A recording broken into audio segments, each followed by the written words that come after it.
રાણપુર તાલુકાના ઉમરાળા ગામ ખાતે શાક માર્કેટ બનાવવામાં આવી હતી। આ ગામમાં પહેલા શાકભાજીવાળા પાથરણા પાથરી શાકભાજી વેચવા બેસતા હતા, જેના કારણે રોડ પર દબાણ થતું હતું, જેથી તાલુકા વિકાસ અધિકારી સાથે વાતચીત કરી શાક માર્કેટ બનાવવા રજૂઆત કરવામાં આવી હતી।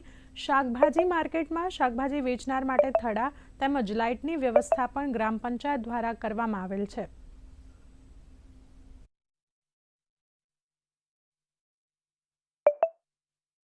પહેલાંમાં એવું હતું કે જ્યારે અમારા ગામમાં શાકભાજી માટે લોકો પોતાની અનુકૂળતા જ્યાં જગ્યા આવે ત્યાં બધા બેસી જતા હતા અને એના હિસાબે માણસોને આવવા જવામાં રસ્તાને દબાણ થતું। જગ્યા અમારે પંચાયત હસ્તકની અમારી પાસે ખાલી હતી એટલે મેં ટીડીઓ સાહેબ રોનક પટેલ સાહેબ હતા એને મેં વાત કરી, સાહેબે વિઝિટ કરી અને એમને એનું લાગ્યું કે ના ખરેખર આ વસ્તુ ઉપયોગી છે। એટલે પછી એમને મને તાલુકા ખાસ પ્લાનમાંથી અંદાજિત ગ્રાન્ટ 5 લાખ રૂપિયાની ગ્રાન્ટ ફાળવી, એમાં 4.5 લાખ જેવો ખર્ચો કરીને મેં આખું આ માર્કેટ ઊભું કર્યું। પહેલાં રોડ ઉપર બધી મળતી હતી શાકભાજી, પણ ત્યાં કરીને તો સારું નહોતું, પણ આ સરપંચે બનાવી પછી બહુ સારું છે।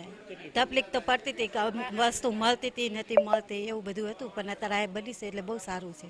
હા, અત્યારે તો ગ્રામ પંચાયતે અમને થડા બનાવી આપ્યા છે, એમાં બહુ વ્યવસ્થા સારી છે અને બોટાદ કરતાં એમ કે આમ થડા બડામાં વ્યવસ્થા સારી અને કોઈ ટ્રાફિક આવું કંઈ નડતું નથી। ચોમાસાની અંદર અમારી કોઈ શાકભાજી પલળતી નથી।